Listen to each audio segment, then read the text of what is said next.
everybody. I'm back.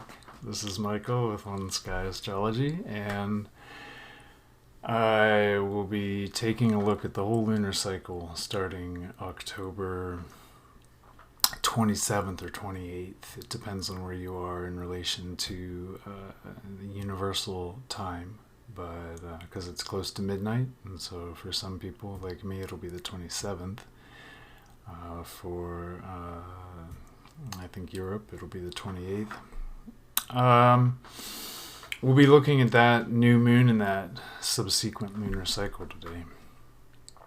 I make these lunar videos because the moon moves so quickly. It's like the second hand of the clock, and it's very different from the other planets in that way. So I feel like there's a lot of great information out there. I really encourage you to check out Mastering the Zodiac. Athen over there with the daily reports is unbelievable, just completely good. And Ike over at siderealastrologist.com and Sidereal Astrologist doing the weekly reports. I really want to thank both of you from my deep heart for all your work in this venture to kind of restore astrology to its accuracy. So I didn't do a video for the last full moon. I was traveling and I got caught up, and I took the time instead to kind of reevaluate what I'm doing with this channel, with this presentation, and I like it. I like it so far. I think it fits really well, but I want to change the format to one lunar video per lunar cycle, and I want to include a little more information. So one thing I want to include is Eris and Ceres, which Eris is a dwarf planet. Eris is a really erratic dwarf planet about the size of Pluto. That it was the discovery of Eris that caused the whole chaos, which is why that heavenly body is now named Eris, because Eris was the goddess of discord. And there's probably the most notable mythological story about Eris is that she shot the golden apple into the hall of the goddesses. They were partying and she hadn't been invited, so she shot the golden apple into the hall, and it said "to the prettiest," and she started a cat fight among the gods, and chaos ensued. So her discovery, Eris's discovery in the heavens, is the reason Pluto was like declassified. The reason it stops at Neptune now in the school books. It caused everything to be reevaluated, but it was chaotic. So not too much on that. I want to do my own. I want to do a separate video on Eris. It's a really cool heavenly body. So keep your eyes open for that. And I also want to include Ceres, which Ceres was Demeter and is the largest asteroid. And this has a lot to do with the feminine in the chart, with mothering and protective impulses. Similar to the moon in Cancer, although a little bit more of a I don't want to say a warrior archetype from the point of view of like Amazonian, like the way we tend to think of warriors in modern culture, but I want to say more of just like that fierce, like that ferocious maternal energy. Ceres, Demeter was the mother of Kore, who became Persephone when Pluto pretty well abducted her into the underworld, kind of tried to keep her. So themes of loss and reclamation go along with that mythology. It's an interesting archetype, and I think it restores some of the feminine balance to a way of looking at the planets that's been pretty well masculinized, kind of male washed through history. We've humanity and our scribes in the Western tradition have gone through a phase of making things, claiming things that were feminine for the masculine, and overwriting certain feminine concepts with, well, that's evil, or those, there's snakes or dragons, or so I want to look at it a little more holistically, a little more really gender balance. Gender isn't a focus or a fixation of mine, but I do like balance. Ceres and Eris are a little newer. We don't have an ancient history on them. We don't have thousands of years of sky watching data and astrological data. So it's interesting. The interpretations of them are this is almost a work in progress. They're so recent. We're almost like discovering these patterns by observing them. So it's fascinating. So with that, I want to take a look at this chart. This is the new moon. It's the second new moon in Virgo. And you'll see that all the personal planets are in Virgo and Libra.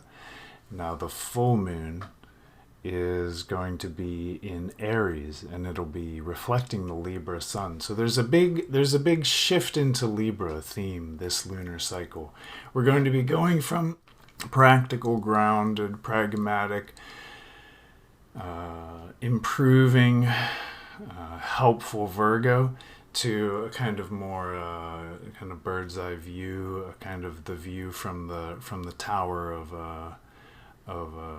kind of knowledge. Libra means book. It's always been a little bit of a heady sign. So getting out of getting our hands dirty in this cycle, with what we've been doing for the last two lunar cycles through that new moon in Leo months ago was really interesting because all the personal planets were there. And then last new moon in Virgo, all the personal planets were there, right around the sun and moon conjunction. So we've had this like really intensified, or really kind of all of the weight has been in one sign when it comes to the inner planets, the personal planets, and that's huge. And we still see the personal planets pretty closely packed, although we're starting to spread out amongst constellations. We have Venus and Mercury conjoined in Libra, and the moon and sun in Virgo with Mars. The moon and sun are making an nearly exact opposition to Uranus in Aries. And just to jump quickly over some of the themes we're going to cover later, Mars in Virgo is kind of at odds. It's making no supportive aspects to other bodies. It's kind of afflicted by squares to Pluto and Saturn. We have an opposition to Eris. And Pluto is actually T-squaring that opposition, which might, represent further complications with our drive, our motivation, our ability to take those decisive actions, make forward motion. And we have Jupiter and Ceres here, and they're in the degree of a star, Ras Al-Hag, which is a really interesting star, the head of the snake charmer. And Jupiter is direct and is going to be moving this lunar cycle through and past the galactic center. This is also big. By the time the next new moon comes around, Jupiter will be in 1 degree of Sag. It'll have passed the GC. So we're going to see some focused energy behind Jupiter. And we're going to see probably the start of a new cycle of hopes, a new cycle of vision, a new cycle of aspiration, dreams, everything that carries us forward by inspiring us. And it may just be a time of general warmth and good fortune. And lastly, we do have Saturn and Pluto in Sagittarius moving direct. And so they are creeping towards that exact conjunction in January 2020. And I've been really confounded by this conjunction. I know there's already a lot of other information out there on that. And I suggest you check it out right as Pluto and Saturn do go exact in January 2020. That is when the sun is moving through almost that precise degree of Sagittarius. So we're going to have a Pluto, Saturn, Sun conjunction that's going to be joined closely by Jupiter. It looks like big shifts, big change in probably the structure of maybe even our worldview in Sagittarius. Big change to when you get the Sun and Saturn together, one of the things they share is leadership. And I don't want to make any predictions or astrologize unnecessarily, but it's the kind of alignment of energies that's always heralded major shifts in the tide of society. So interesting stuff. I have no real prediction myself. I have no prognosis. I think I've been hesitant to make a video about it because people keep asking me, like, what does it mean? Is it like, are we gonna be free and save the planet? Is it the Antichrist system of whatever? Everyone has their own framework. So I get asked all these questions, and it's like, I don't know, but it could be. Could be something like that. It's interesting. So I want to take a little closer look at this opposition to Uranus in Aries by the new moon. I think that's the main thing that's probably going to cast its mark on the cycle, the whole cycle, especially because an opposition to a new moon means that body that's making that opposition is right in the degree of the sky that the full moon is going to be in. And in this case, the full moon is going to be in late Aries, maybe about that degree that I just marked. But it's still, as the moon moves through that conjunction to Uranus, and they both settle in Aries for that full moon. There is going to be a lot of this energy, this Uranus in Aries energy that comes to bear on this cycle. So we have Uranus settled into Aries, but moving backward into. So it's kind of in this wobbling motion. Uranus, it's kind of in a retrograde, forward retrograde, and it's moving slowly into Aries. And I think this is really going to be challenging everybody to look at the structures that they've built, and look at the structures of our life, look at the structures we adhere to, and look at the work we're doing. That's how I see that Uranus Sun Moon opposition expressing itself. It's going to be it can be big and loud and in your face, Uranus in Aries, with it's like, hey, wake up, like, check this out. Something's got to give. Maybe something needs to be challenged just to be refined or fine-tuned. And as we move through this lunar cycle, we're going to have an opportunity to explore these energies in our lives. So ultimately, this whole process of coming face to face, looking across the table at Uranus, is one of the Sun, continuing its journey this cycle into Libra and looking across at that Aries moon. So we're going to see probably more fiery energies, and we're going to be challenged to integrate and balance them.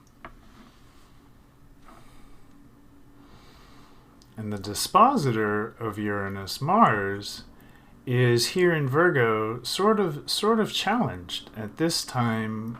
That fiery energy and that drive is kind of under a little bit of tension, especially between the fire and the earth elements of the chart. There's just a little bit of kind of not syncing up energy happening here. So we may be motivated, we may be driven, but those may be a little kind of thrown off, especially in regard to like what's practical or what's possible or what's what's most appropriate, even with Uranus expressing itself. We may be subject to new or possibly confusing patterns with that Uranus in Aries, and we may have difficulty integrating those energies into kind of the real world, our everyday routine, our actual lives, making the actual change that's asked for. Maybe just a little bit thrown off. It's a pretty weak opposition here. It's the very weakest aspect in the entire list at 8 degrees, but it is an opposition, Mars and Eris. And when you have Eris, and especially I've seen Eris in Pisces for quite a while now. Eris is an outer body. It's outside of Pluto and even the Oort cloud. It's got a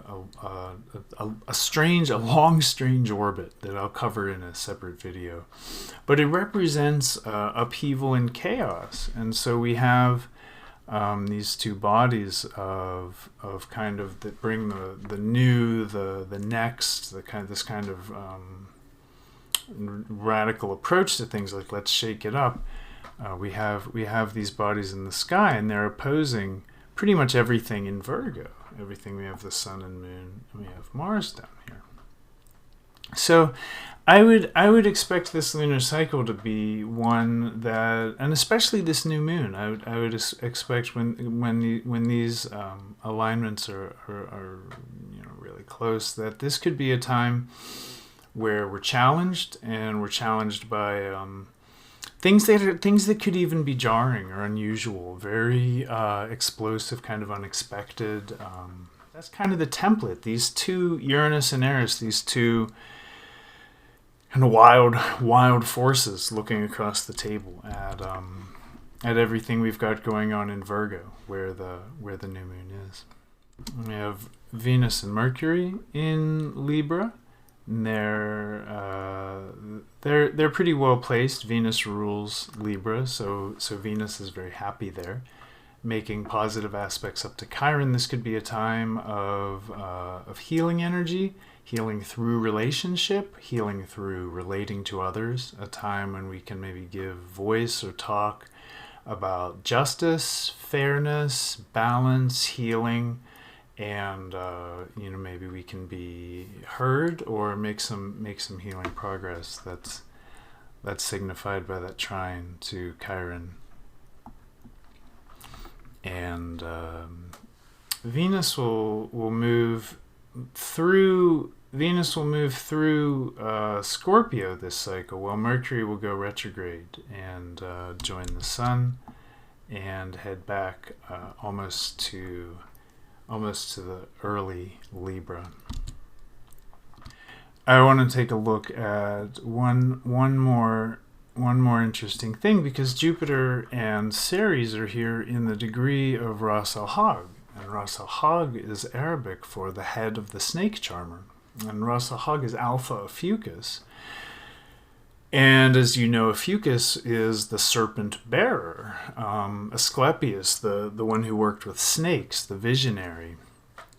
And so in Arabic, different mythology, different cultural framework, different history, they still saw this star as the head, the mind, the kind of controlling organ, if you will, of the snake charmer, which is a very mystical thing. It's a profoundly strange thing, because And maybe if you don't know, charming a snake isn't a matter of just knowing the song that the snake likes. It's not just simply knowing the notes in a rote or mundane way, but it's actually how you play. There's like an energy and a mystery, a magic to this that Ras Al Hag encapsulates. And Ras Al Hag is the star of the body, the head of the body of which, the body of Ophiuchus, it stands on the tail of Scorpio. It stands on the tail of the Scorpion, and so it's this serpent-bearing figure who's conquered the poison, conquered the adversarial conditions, who steps on this, not only that, but who turns it into medicine, who turns the poison into medicine and heals others with it. And this is the journey of Scorpio. This is really the journey of Scorpio Ophiuchus.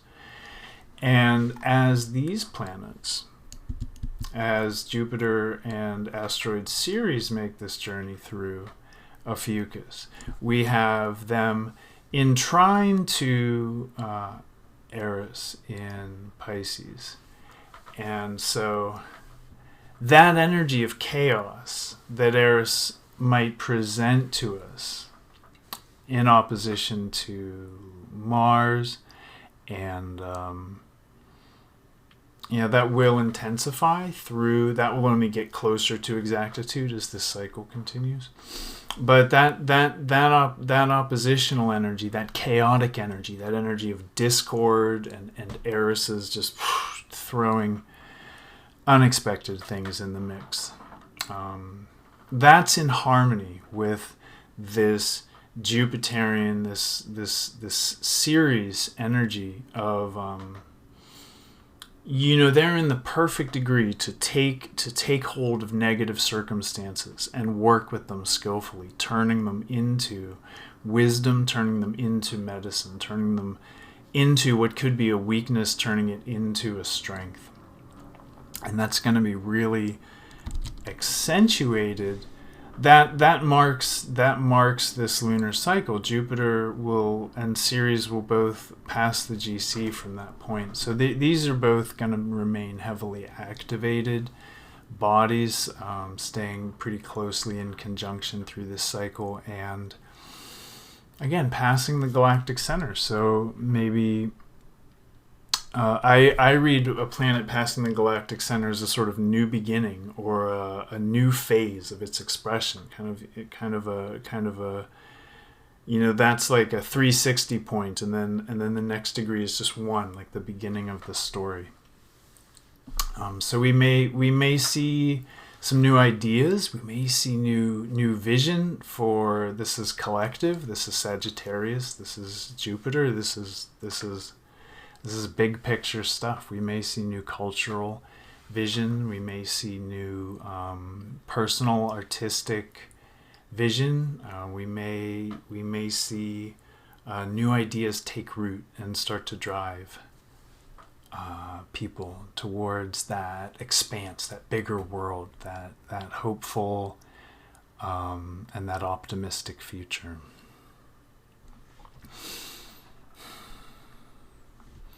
So, looking back on that, a little overview, quick recap. It's a great time to continue to improve and refine in Virgo style, to put the finishing touches on anything that might be underway or in process in the last few months, anything you might have been just kind of working on fine-tuning. Great time to wrap that process up and begin to take the Libran view of looking down from above impartially, with a mind to balance, fairness, relationship, integration with others. The best way to reconcile all of the challenged energy implied by this new moon is to embrace any unexpected or chaotic developments and incorporate them rather than to fight with them.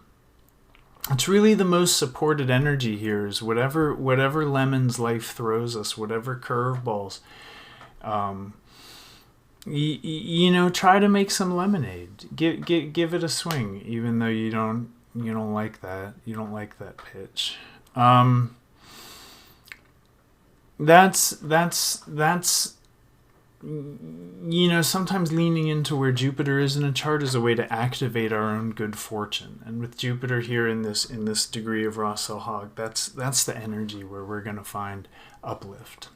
Mercury is going to go retrograde into Libra. It'll conjoin with the Sun and go back into early Libra. And by the next new moon, Neptune will also be stationed direct. It'll station direct for that new moon. And we're going to pass Libra up. This Sun and Moon are going to go... the moon will go around.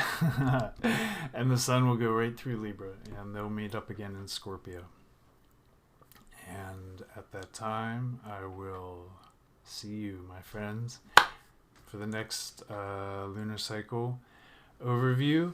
I hope to take the time that I would ordinarily take to make a full moon video and get some deeper information about Eris, about Ceres.